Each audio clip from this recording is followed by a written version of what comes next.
It is at this point crucial for Europe to decide what type of migration policy we want, and accordingly, how do we protect the external borders of the European Union?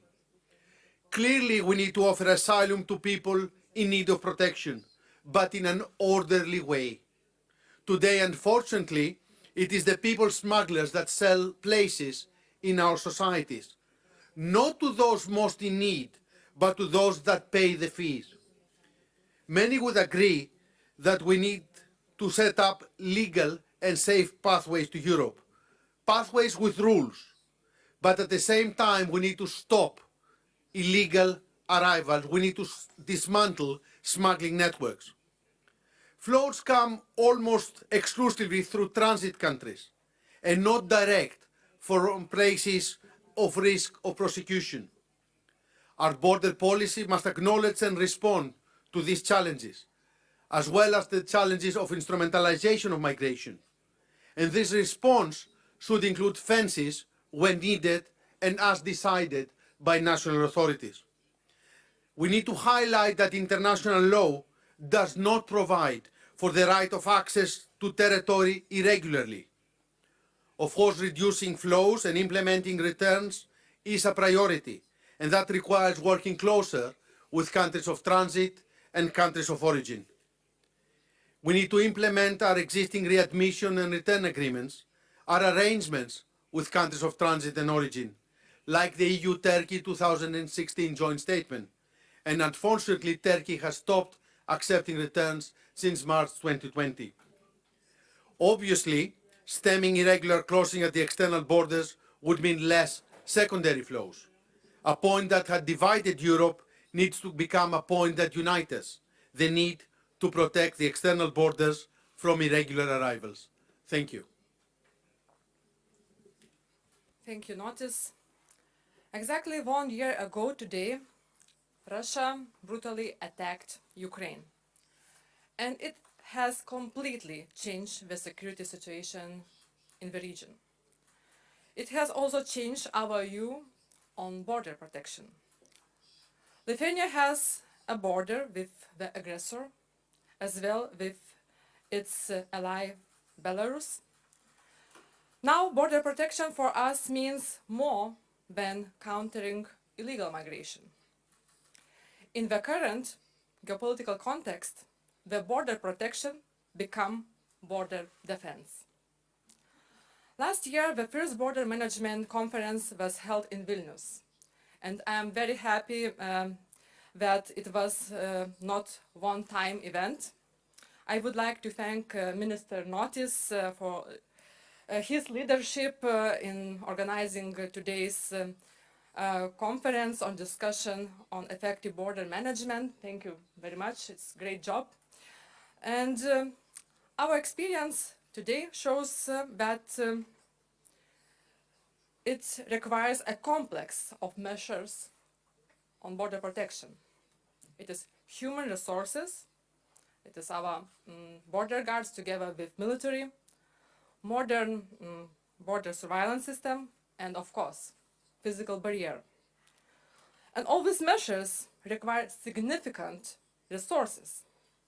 In this regard, EU financial support for border protection infrastructure is crucial. We also crucially need changes to the EU legal framework on border management. The EU law must keep up with the realities. Delayed decision on the EU side is like a ticking bomb.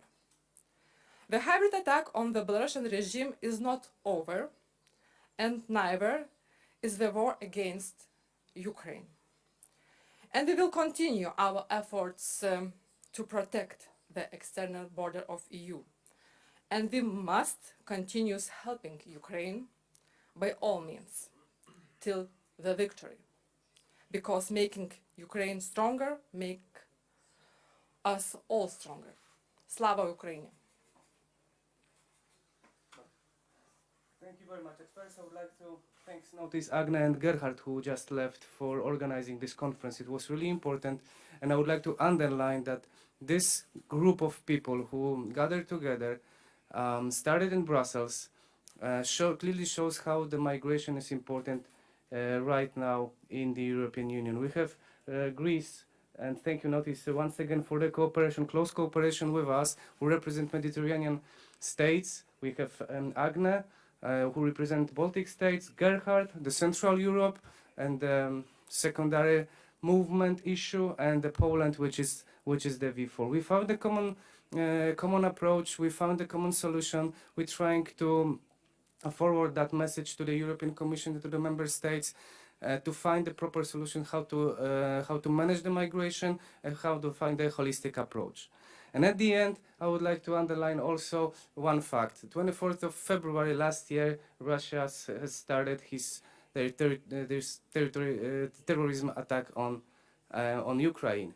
And to just clearly show how brutal this attack is on Ukraine, I would like to just share one message to the Greek society. Yesterday, 98 of our police officers just got back from Ukraine. That was the special mission prepared by Poland for demining Ukraine. For 5 months, they have demined 350,000 meters square of territory and 17 kilometers of roads. What did they found?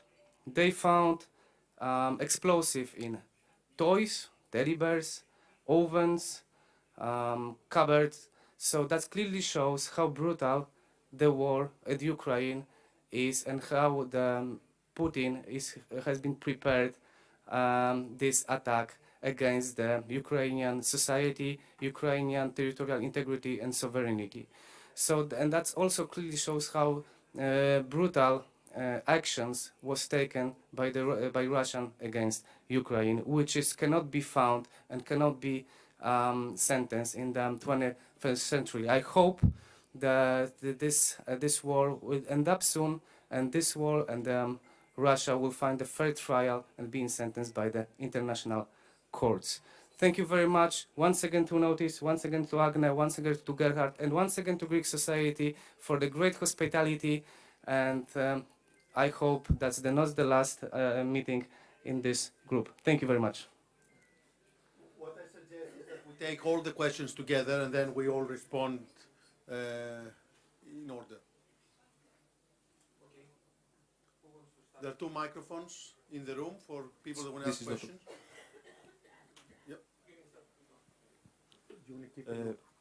Good morning from Japanese television NHK. I would like to ask a specific question about Cyprus. We know that in Cyprus there is a delicate situation with the Green Line, where it's not a hard border. So whatever is applied on a European level, on a national border policy, do you have any views, any ideas of what the solution might be through the influx of migration waves through the Green Line? We have with us the Minister of Interior of Cyprus, so he will be very happy to respond at the end. Nico, at the end, let's take the question. So we don't respond on behalf of Cyprus. Please. Hello, Moritz Pompel from ARD. I just wanted to know if you talked also about walls or fences on the EU borders, and what was the position from Ylva Johansson on this today? Can we take all the questions together? Yeah. Next question. Apóstolos Staikos, Euronews. Apóstolos Staikos, Euronews. Or some countries should take refugees from Turkey and Syria? I mean, after the earthquake. Yeah.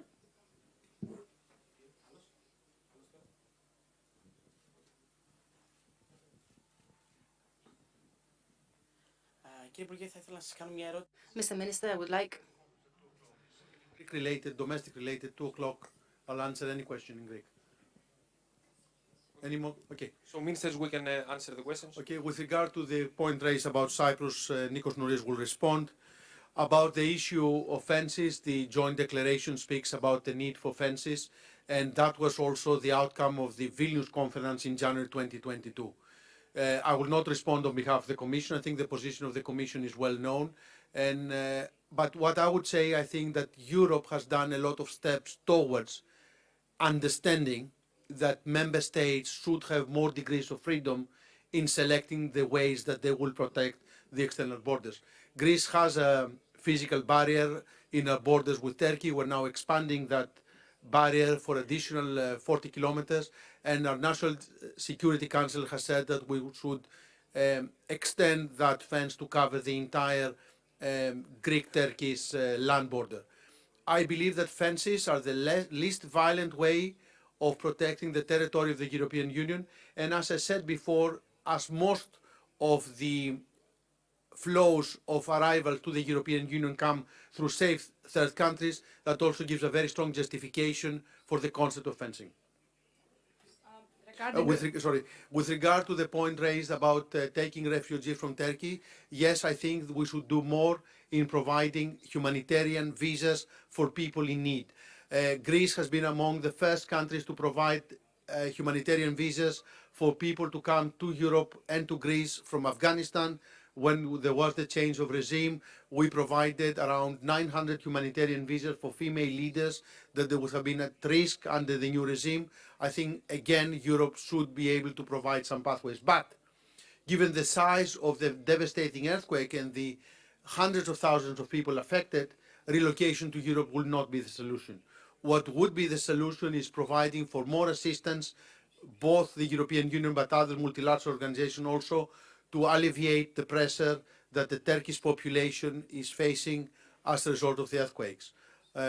It was a very devastating event. I think all of us need to provide tangible support to the people of Turkey and the people of Syria affected by the earthquakes. Regarding physical barrier, I remember a situation 2 years ago when I started my term as Minister of Interior. It was impossible to talk about physical barrier. Yeah, it was forbidden. But after this hybrid attack from Belarusian side, after migration instrumentalization, I think this understanding is changing, because it's really clear that without complex of measures, first it is surveillance system. It's very important to have this measure. Second, physical barrier and human resources. Is impossible to protect our borders. Not our borders, but external border of EU. What is Lithuanian experience? I'm very proud that Lithuania very fast in 1 year cover a physical barrier with Belarusian border. It is 500 kilometers long. Also, we cover 100% our border with surveillance system. And now I feel that we can be 100% safer. And this complex of measures, these 3 measures, help us to stop, and help us to prevent, to open new migration route, because it was very clear that Lithuania only country of transit, and we are responsible. We are responsible for my country, for security of my country, and also for security of whole EU. Regarding last question, I think it's important to talk about humanitarian reasons. And this topic is very sensitive, and it's our duty to provide all necessary help to these people. And then regarding solidarity, of course, it depends of different countries, because different countries are in different situations, but European Union should be solidar and united. Thank you very much. Well, there's nothing much to add, actually. Our barrier, physical barrier, which we have on the border with the Belarus, help us to drop down the attempts on 70%, which is some great numbers, and that clearly shows that this is one of the tools which is supposed to be considered as a tool for protection of our external borders, not only Poland, but Polish border, but I would like to remind you that the southern border, the eastern border of Poland is also the eastern border of European Union. According to Turkey, we have sent our firefighters to Turkey. We respond very fast. 76 people went there, saved 12 lives. And according to Minister Mitarakis says, yes, we trying to help in Turkey, we might consider if the movement will show up. And right now we see that the movement is internal. That's an internal movement. The people just trying to find home and safe places within their friends and family. So that's the issue which will be considered together among the European Union countries and with the European Commission. Thank you. Thank you. I'll give my place to Nikos Nouris to respond to the question asked by the Japanese television on the Green Line. And I thank you all for coming. Thank you for the question. I'm sure that you are all aware that Cyprus is facing a number of particularities due to the occupancy of 37% of the territory of the island by Turkey. And the particularity is, of course, the so-called Green Line, which is the ceasefire line that is the division line of the island. The last 2 years, Turkey is instrumentalizing migration in Cyprus, because 95% of the illegal arrivals to the areas controlled by the Republic, they are coming through the Green Line. And all these people, they're not coming by boats.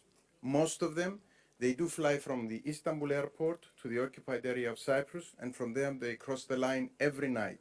On a regular basis, we're receiving between 50 to 100 people every night from the Green Line, from the so-called blind spots of the line. So I'm grateful to my colleagues, Minister of Interior, for the joint statement today, but to the European Commission as well, because we have asked, and it's been included in the statement, that all measures that they have to be implemented on the external borders of the European Union to avoid illegal migration, they have to be implemented as well on the Green Line, despite the fact that the Green Line is not our external borders. So this is the extremely important. And of course, on another point of view, we call upon Turkey to fulfill its obligation as a country towards all member states, all European member states, including Cyprus. Thank you. Ευχαριστούμε πάρα πολύ. 2 o'clock the Greek press conference.